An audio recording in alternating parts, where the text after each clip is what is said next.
दोस्तों वीडियो अच्छा लगेगा तो लाइक और शेयर ज़रूर करना, और अगर आप मेरे चैनल पर नए हो तो इसे सब्सक्राइब करना मत भूलना। दोस्तों मैंने आपके टेस्ट व्यू से सारे सवाल इंपॉर्टेंट लिए हुए हैं। उम्मीद है आपको वीडियो अच्छा लगेगा। तो आइए शुरू करते हैं आज का वीडियो। हमारा पहला सवाल, शक्ति 2021 नामक भारत फ्रांस संयुक्त सैन्य अभ्यास किस स्थान पर शुरू हुआ है? दोस्तों भारत फ्रांस संयुक्त सैन्य अभ्यास शक्ति 2021 का छठा संस्करण फ्रांस के ड्रैगनन मिलिट्री स्कूल में शुरू हुआ है। इस प्रशिक्षण में संचालन की आपसी समझ और आतंकवादी विरोधी वातावरण में संयुक्त रूप से संचालन के लिए आवश्यक पहलुओं की पहचान शामिल है। हमारा अगला सवाल, हाल ही में नासा ने दुनिया का पहला किस मिशन को लॉन्च किया है? दोस्तों अमेरिकी अंतरिक्ष एजेंसी नासा ने जानबूझकर एक अंतरिक्ष यान को दुर्घटनाग्रस्त करके एक क्षुद्र ग्रह का मार्ग बदलने के लिए डार्ट नाम से अपनी तरह का पहला मिशन शुरू किया है। दोस्तों डार्ट का मतलब डबल एस्टेरॉयड रीडायरेक्शन टेस्ट है। $325 मिलियन का डॉट मिशन 24 नवंबर 2021 को कैलिफोर्निया के बैडनबर्ग स्पेस फोर्स बेस से स्पेसएक्स फॉल्कन 9 रॉकेट के ऊपर से कक्षा में लॉन्च किया गया था। दोस्तों नासा की स्थापना 1 अक्टूबर 1958 में हुई थी। इसका मुख्यालय वाशिंगटन डीसी में है। नासा के प्रशासक बिल नेल्सन है। हमारा अगला सवाल, प्रधानमंत्री नरेंद्र मोदी ने हाल ही में नोएडा में किस एयरपोर्ट की आधारशिला रखी है? दोस्तों प्रधानमंत्री नरेंद्र मोदी ने गुरुवार को पश्चिमी यूपी के जेवर एयरपोर्ट का उद्घाटन किया। अकेले यूपी में बीते वर्षों में 8 एयरपोर्ट से फ्लाइट शुरू हो चुकी है और कई जगह पर अभी भी काम चल रहा है। दोस्तों राष्ट्रीय राजधानी दिल्ली के पास जेवर में दुनिया का चौथा सबसे बड़ा इंटरनेशनल एयरपोर्ट बनने जा रहा है। दरअसल यूपी में पहला ऐसा राज्य होगा जिसके पास कुल 5 इंटरनेशनल एयरपोर्ट होंगे। दोस्तों दिल्ली के इंदिरा गांधी इंटरनेशनल एयरपोर्ट से 72 किलोमीटर की दूरी पर बनने जा रहा इंटरनेशनल एयरपोर्ट भारत का सबसे बड़ा एयरपोर्ट होगा। दोस्तों इसके पहले फेज में निर्माण में कुल 10,050 करोड़ रुपए की लागत आएगी। हमारा अगला सवाल, हाल ही में भारतीय नौसेना में जिस चौथी पनडुब्बी को शामिल किया गया है उसका क्या नाम है? दोस्तों भारतीय नौसेना को कलवरी श्रेणी की पनडुब्बी परियोजना 75 के तहत कुल 6 पनडुब्बियों को सेवा में शामिल करना है। INS वेला सेवा में शामिल की गई इस श्रेणी की यह चौथी पनडुब्बी है। इसे 2 साल के ट्रायल के बाद नौसेना के बेड़े में शामिल किया गया। इस पनडुब्बी को रक्षा बेड़े में शामिल करने से पहले नौसेना इसके कई दौर के प्रशिक्षण करेगी। इससे पहले नौसेना ने 21 नवंबर को युद्धपोत INS विशाखापट्टनम को सेवा में शामिल किया था। हमारा अगला सवाल, स्वीडन की संसद ने किस महिला को देश की पहली महिला को प्रधानमंत्री के रूप में चुना है?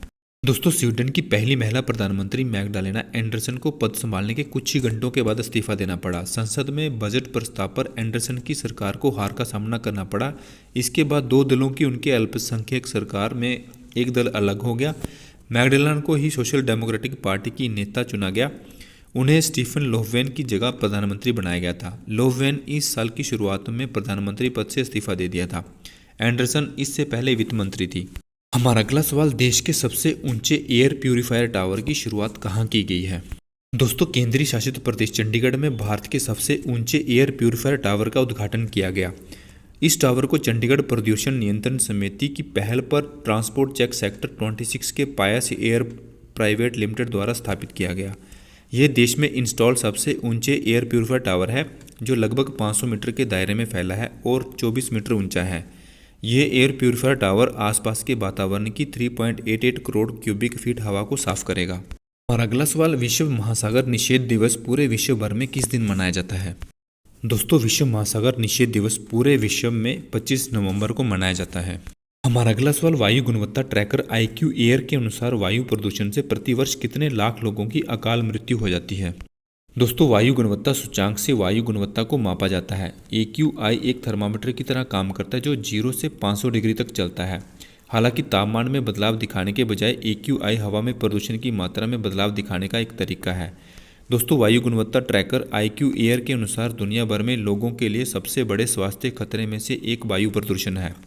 वायु प्रदूषण प्रतिवर्ष लगभग 70 लाख अकाल मृत्यु का कारण बनता है। इन मौतों में 6 लाख बच्चे भी शामिल हैं।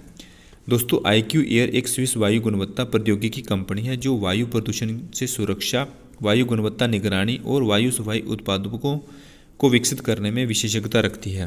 हमारा अगला सवाल, हाल ही में भारत और किस देश ने 4 साल के बाद व्यापार नीति मंच यानी कि ट्रेड पॉलिसी फोरम को पुनर्जीवित करने के लिए सहमत हुए हैं?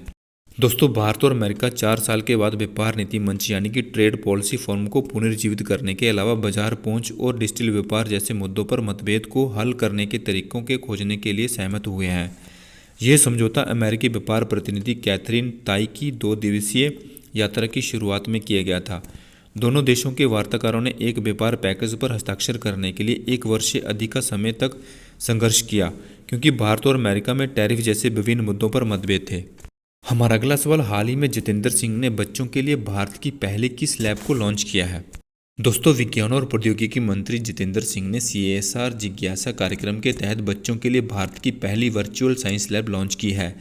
यह लैब देश भर के वैज्ञानिकों से छात्रों को जोड़ेगी।